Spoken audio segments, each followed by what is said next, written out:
Good morning, everyone. Students, how are you? I hope all are you fine. Yesterday we have started with the chapter number 3, that is atom and molecules. Till now we have discovered or we have covered that what are atoms, and there is a law of combination in which we cover two laws, that is law of conservation of mass and law of definite proportion. Fine. So in today's video we are discuss about the Dalton atomic theory. But before I start this theory, first we just talk about who is Dalton. Dalton is a scientist who keep the foundation of modern chemistry because he studied the theory or you can say atomic theory of matter. Now atomic theory of matter what he discovered, क्योंकि ये पहले ही discover हो चुका था कि atoms क्या है, it is a very smallest unit, it is a very smallest particle. लेकिन कुछ ऐसे पॉस्टुलेट जो डाल्टन ने अपनी स्टडी के बेसिस पर दिए, and that you can say that postulates we define that postulate one by one, और उसमें हम देखेंगे कि what he discovered in their postulate. Because before their you can say before their postulate, there is a law of combination which is already given by the Lavoisier and Proust, right? And law of combination के अंदर जो conservation of mass था, that is given by the you can say Lavoisier, and definite proportion given by the Proust. So after that, the discovery of atom, you can say the study of atom is begin with their structure, or you can say with their mostly of the part of that you can say the study of that atom. So Dalton atomic theory. Now Dalton, as I told you, he keep the foundation of modern chemistry. He also discovered or studied the atomic masses of several elements which discovered at that time, right? So you can say he is the father of that chemistry भी बोला जा सकता है Dalton को, क्योंकि उन्होंने just एक matter की पूरी जो आप कह सकते हो कि एटम के काफ़ी कुछ एटम के बारे में उन्होंने अपने इन पॉस्टुलेट्स में डिस्कवर कर दिए. So we start with the postulate. First postulate of Dalton is that atom are very very small in size, और यू कैन से आर इनडिविजिबल. ठीक है, atoms are indivisible. Indivisible means that we cannot break the atom further, right? Then second, he said that atom can neither be created nor be destroyed. Neither be created nor be destroyed. मतलब ना ही तो atom को हम बना सकते हैं, ना ही हम इसको तोड़ सकते हैं, जो कि हमने law of conservation of mass में भी पढ़ा था कि जो एटम्स हैं it is a very very smallest, it is a very very you can से स्मॉलेस्ट पार्ट जो क्या करता है, विच participate in the chemical combination और केमिकल रिएक्शन. ठीक, और उसमें भी हमने यही पढ़ा था कि during chemical reaction when the product is formed, the atoms of the element rearrange themselves and they form the new compound. Okay, so then they come to the third point. Now third point is that atom of same elements are atom of same element are identical in shape, size, chemical and physical property. Now what does this mean? It means that if the atom of an element, for example, if I take the element copper, ठीक है, तो copper element के अंदर जो copper के atoms होंगे, the size of the atom is same, their shape is same and the property of each atom is also same. So what the third postulate means, that atom of same elements are identical in shape, size, chemical and physical property. Then fourth point is atom of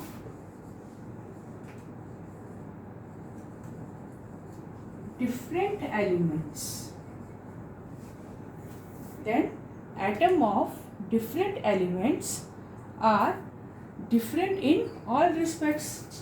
जो इससे क्या है, जैसे same element, जैसे एक ही element के जो atoms हैं वो क्या होंगे, सेम होंगे, ऐसे ही अगर हम डिफरेंट एलिमेंट्स को लें, डिफरेंट एलिमेंट्स में जैसे हमने कॉपर ले लिया, आयरन ले लिया, या और क्या ले सकते हैं हम, you can say we take the magnesium, aluminium, chlorine, ठीक है.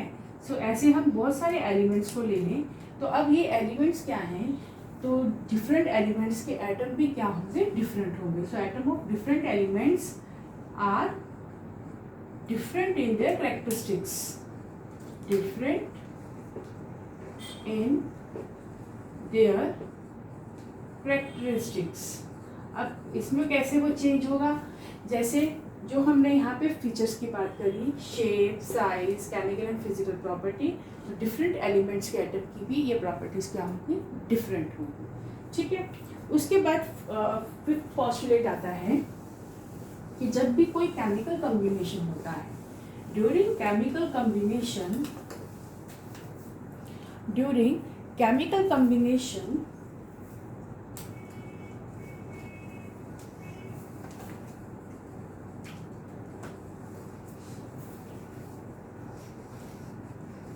एटम इज द स्मॉलेस्ट, या आप ऐसे भी इसे लिख सकते हैं कि जब केमिकल कॉम्बिनेशन मतलब किसी भी केमिकल रिएक्शन के टाइम पे atom is the smallest particle which participate in that chemical reaction. So atom is a smallest particle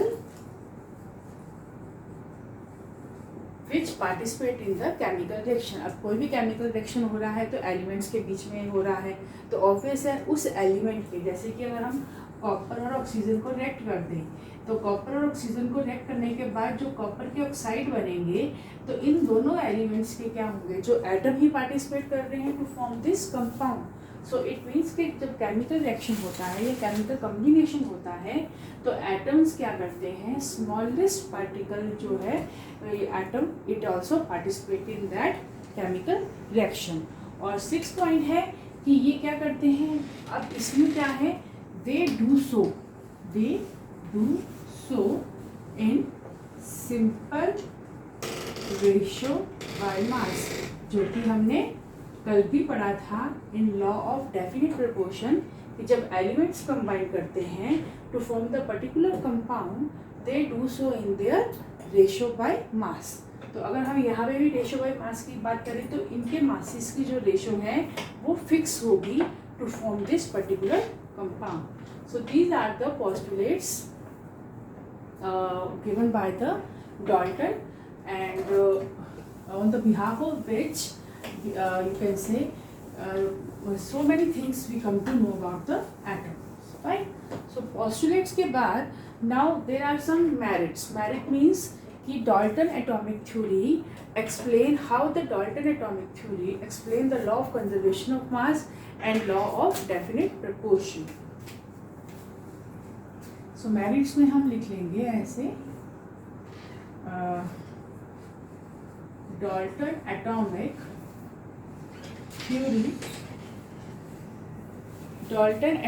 theory explain the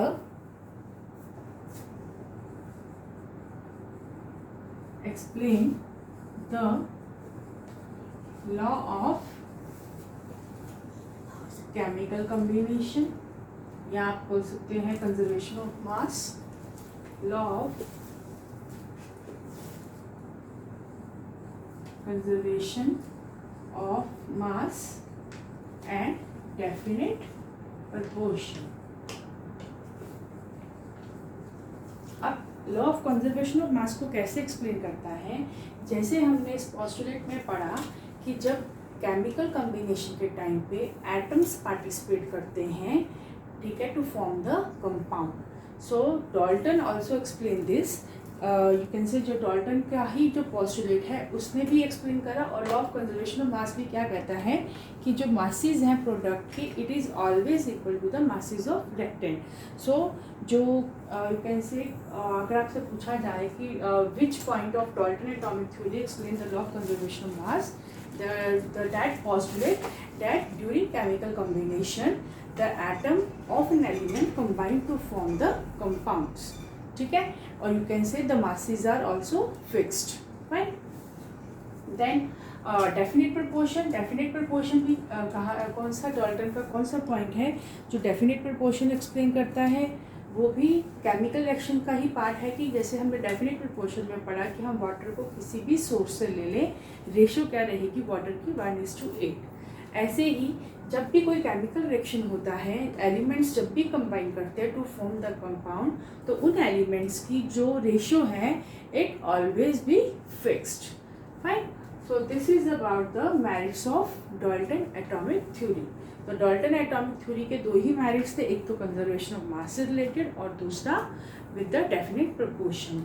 and I repeat it again कि जो फर्स्ट जो can say first postulate है Dalton atomic theory का, वो explain कैसे करता है law of conservation of mass. क्योंकि जो ये पॉइंट था, हमने जब law of conservation of mass में पढ़ा कि मासेस क्या होते हैं, जो प्रोडक्ट के होंगे masses, it is always equal to mass of reactant. अब ये क्या एक्सप्लेन कर रहा है, ये यही पॉइंट एक्सप्लेन कर रहा है कि जो डाल्टन का पोस्टुलेट है दैट यू कैन से atom can never be created nor be destroyed. तो अगर कोई भी केमिकल रिएक्शन होगा तो उसमें जो भी कंपाउंड फॉर्म होगा उस कंपाउंड में पर्टिकुलर एलिमेंट्स आपको दिखेंगे. तो यहाँ पे मासेस भी क्या रह रहे हैं, कंजर्व्ड रह रहे हैं. Mass of the elements are conserved. मास में कोई चेंज नहीं आता है, जितना मास रिएक्टेंट साइड का होगा उतना ही प्रोडक्ट का. तो ये क्या शो कर रहा है कि जो conservation of mass that atom can neither be created not be destroyed, it can change और rearrange during the chemical reaction. ठीक.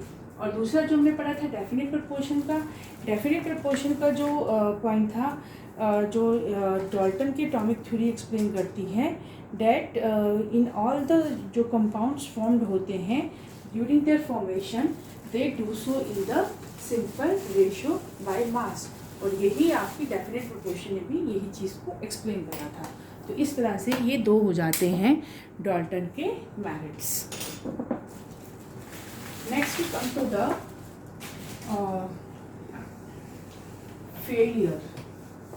failure means why the Dalton atomic theory fails.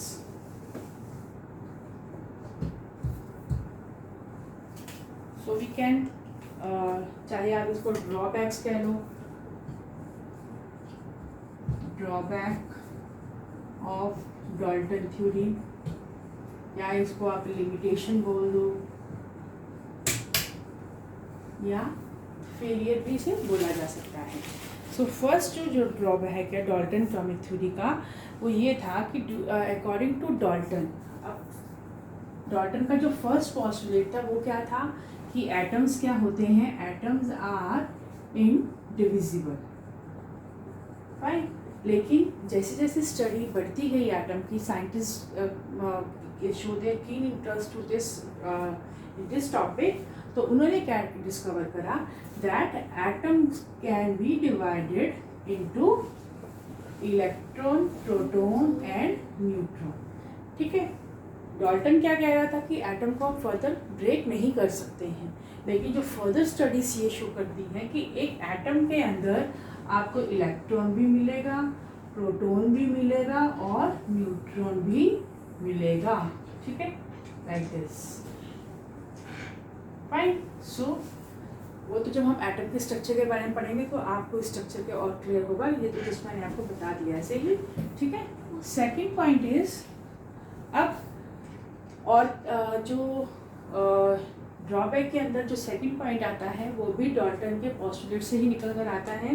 Dalton said कि जो atoms क्या करते हैं, जब elements combine करते हैं या सेम एलिमेंट के जो एटम्स हैं उनकी शेप, साइज या केमिकल फिजिकल प्रॉपर्टीज सेम होती हैं, लेकिन जब फर्दर स्टडीज हुई it is observe that elements of atom of the same elements have different atomic masses और having the different atomic numbers. ठीक है, तो यहाँ से दो कंसेप्ट निकल के आते हैं, एक तो आइसोटोप्स का और एक आइसोबार्स का। और डॉल्टन ने भी क्या कहा था कि जिन एलिमेंट्स के एटम सेम होंगे उनकी फिजिकल केमिकल प्रॉपर्टी सेम होंगी, और एलिमेंट्स के अगर एटम्स डिफरेंट एलिमेंट्स के एटम डिफरेंट हैं तो उनकी फिजिकल प्रॉपर्टीज़ भी क्या होंगी, डिफरेंट होंगी। लेकिन ड्रॉबैक के अंदर सबसे पहले तो ये वाला था कि जो इंडिविजिबल है वो फेल हो गया, कि जब आगे की स्टडी देखी गई तो देखा गया कि atom further divided into these 3 types. Then isotopes होते क्या हैं, the elements with the same atomic number but different mass number, यानी कि कोई भी एलिमेंट है, ठीक है, फॉर एग्जांपल XY, तो उनके एटॉमिक नंबर्स सेम होंगे लेकिन एटॉमिक मासेस क्या होते हैं, डिफरेंट। तो हम यहाँ लिख देती हूँ same atomic numbers different mass number. ठीक है, जैसे कार्बन का एटॉमिक नंबर होता है 6, तो कार्बन के आइसोटोप्स हैं 12 एंड 14, तो this is the isotope. Isotope मतलब जिनके एटॉमिक नंबर सेम होंगे लेकिन एटॉमिक मासेस क्या होते हैं, डिफरेंट होते हैं। उसके बाद आइसोबार का कंसेप्ट आया। आइसोबार की क्या है, जब आगे डिस्कवरीज हुई तो देखा गया कि ऐसे बहुत से एलिमेंट्स हैं जिनके एटॉमिक नंबर तो डिफरेंट हैं लेकिन उनके एटॉमिक मासेस सेम होते हैं। तो आइसोबार्स क्या होते हैं, elements with same atomic mass but different atomic number. ठीक है, तो ये था आइसोबार के बारे में। अब ऐसे एलिमेंट कौन से थे, there is argon and calcium. Calcium का होता है 20 और ये होता है 18, लेकिन इनके मासेस क्या हो गए, सेम हो गए।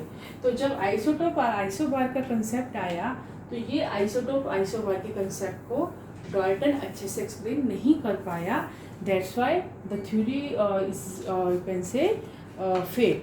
लेकिन हम इसे पूरा फेलियर नहीं कहेंगे, जैसे कि मैंने स्टार्टिंग में कहा, बिगनिंग में कहा कि जो जो थ्योरी थी atomic theory of matter, it led the foundation of the modern chemistry. Fine, और इसके अलावा भी इसके बहुत सारे ऐसे फेलियर्स थे, but these are the 3 failures which you should remember and you should learn these 3 failures, right?